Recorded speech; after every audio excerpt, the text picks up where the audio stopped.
ಜಯ ಜಯ ಸ್ವಾಮಿ. ಈ ಹೊತ್ತಿಗೆ ತಡೆಯುವುದಕ್ಕಾಗಿ ನೀನು ಬಂದಿದ್ದೀಯ ಯುದ್ಧವನ್ನು.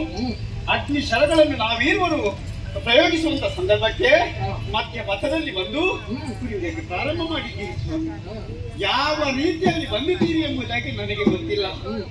ನನಗೆ ಮಗನಾಗಿ ಬಂದಿದ್ದೀರಾ, ನನಗೆ ತಂದೆಯಾಗಿ ಬಂದಿದ್ದೀರಾ, ಅದೆಲ್ಲ ಇವನಿಗೆ ಅಳಿಯನಾಗಿ ಬಂದಿದ್ದೀರಾ. ಓ ತಂದೆ, ನನ್ನ ಅಳಿಯನಾಗಿ ನೀವು ಈಗ ಸಮರದಲ್ಲಿ ನಾವು ಗೆಲುವು ಯಾರ ಪಾಲಿಗೆ ಆಗಲಿಲ್ಲ. ಈ ಸಮರದಲ್ಲಿ ನನ್ನ ಪಾಲಿಗೆ ಗೆಲುವು ಆಗುವಂತೆ ಅನುಗ್ರಹಿಸು ಅನುಗ್ರಹಿಸು ತಂದೆ. ನಿಮಗೆ ನಾನು ಮಗ. ಯಾಗದ ಮೂಲಕವಾಗಿ ನನ್ನ ತಂದೆಯವರು ನಮ್ಮ ಇರುವರನ್ನು ಪಡೆದವರು. ಆದ ಕಾರಣ ತಂದೆಯಾದವರು ಯಾವ ರೀತಿಯಲ್ಲಿ ಮಕ್ಕಳನ್ನು ಕಾಯುವುದಕ್ಕೆ ಬರ್ತಾರೋ ಅದೇ ರೀತಿ ನಮ್ಮನ್ನು ಕಾಯಬೇಕು. ಹಾಗಾಗಿ ಮೊದಲಿಗೆ ನನ್ನ ಪರವಾಗಿ ಅವರನ್ನು ಅನುಗ್ರಹಿಸಬೇಕು. ನೀವು ನುಡಿ ಕೇಳಿರಿನ ಬೀಳುವೆನು ಶಿಲಗುಣಾಟರಿತಾಡಿರಿ ಶಾಂತಿಯ ಶಿಲಗುಣಾಟರಿತಾಡಿರಿ ಶಾಂತಿಯ ಕಳವಳಿದಲ್ಲಿ ಬೇದಿದೆಯೋ ತಾಳಿರಿ ತಾಳಿರಿ ನೀವು ನುಡಿ ಕೇಳಿರಿನ ಬೀಳುವೆನು.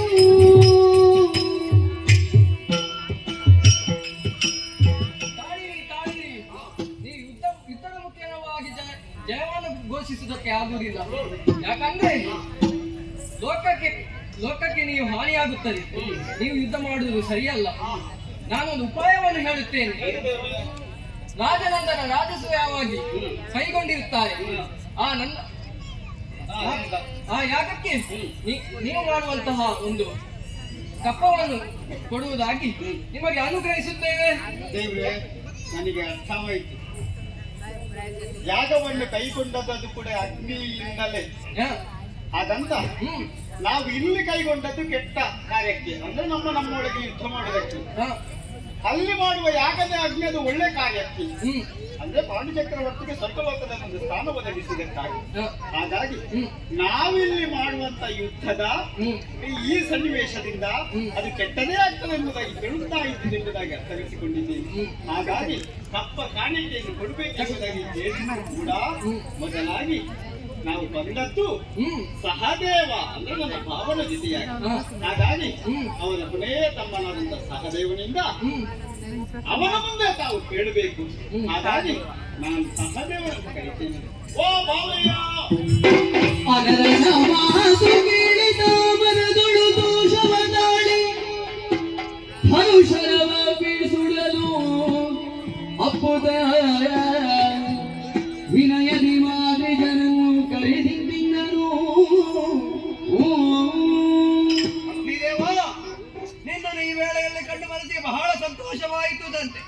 ಮಹೇಶ್ವರಿ ಬರುವ ಕಾಲಕ್ಕೆ ನೀಲಕೇರದಿಂದ ಕಪ್ಪ ಸಂಗ್ರಹ ಮಾಡುತ್ತೇವೆ ಎನ್ನುವಂತ ಅಮಿತ ವಿಶ್ವಾಸವಿದ್ದರೂ ನಿನ್ನ ಹೆದರಿಕೆ ಇತ್ತು.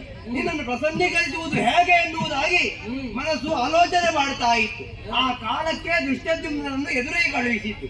ಯಾಕಂದ್ರೆ ದ್ರುಪದ ಮಾಡಿದಂತಹ ಯಾಗದಿಂದಲೇ ಹುಟ್ಟಿ ಬಂದವ, ಅಂದ್ರೆ ನಿನಗೆ ಮಗನ ಸಮಾನನಿದ್ದಾರೆ. ಅವನನ್ನೇ ಮೇಲೆ ನೀ ಮುನಿಯಲಾರೆ ಎನ್ನುವ ಕಾರಣಕ್ಕಾಗಿ ಅವನನ್ನೇ ಮುಂದೆ ಕಳಿಸಿದೆ. ನೀನೇ ಈಗ ಪ್ರಸನ್ನನಾಗಿದ್ದಿ ಅಂತಾದ್ರೆ ಸಂತೋಷವಾಯಿತು. ನಾವು ಮಾಡುವಂತಹ ಯಾಗಕ್ಕೂ ನಾವು ಕೈಗೊಂಡಂತಹ ದಿಗ್ವಿಜಯಕ್ಕೂ ಜಯವಾಗುವಂತೆ ಹರಸಬೇಕು. ಹಾಗೆ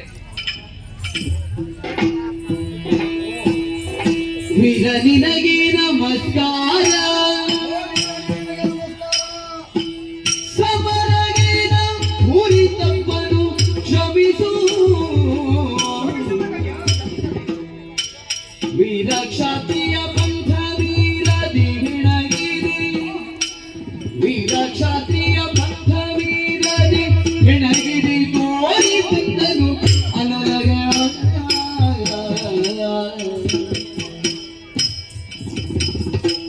ವೀರ ನಿನಗೆ ನಮಸ್ಕಾರ, ಸಮರಗೈದ ಊರಿ ತಪ್ಪನು ಕ್ಷಮಿಸು. ವೀರ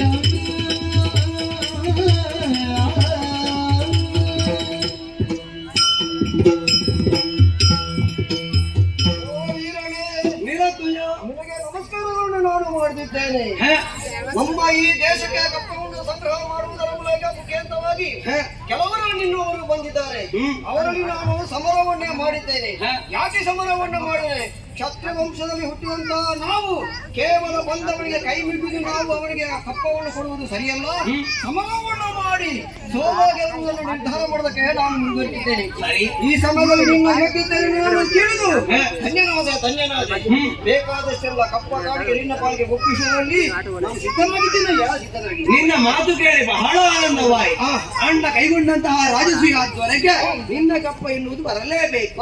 ಹಾಗಾಗಿ ಈಗಲ್ಲ ನಾವು ಮಾಡುವಂತಹ ಯಾಗದ ಪೂರ್ಣಾಹುತಿಯ ಕಾಲಕ್ಕೆ ಇಂದ್ರಪ್ರಸ್ಥಕ್ಕೆ ನಿನ್ನ ಆಗಮನವೂ ಆಗಬೇಕು. ನಿರೀಕ್ಷೆಯಲ್ಲಿರ್ತೇವೆ, ಬರ್ತೀರಲ್ಲ? ಹೌದು, ಖಂಡಿತವಾಗಿ ಬರ್ತೇವೆ. ಸರಿ, ಆಗಬಹುದು. ನಮ್ಮನ್ನು ಮುಂದೆ ಕಳುಹಿಸಬೇಕು. ಬನ್ನಿ ಹೋಗೋಣ.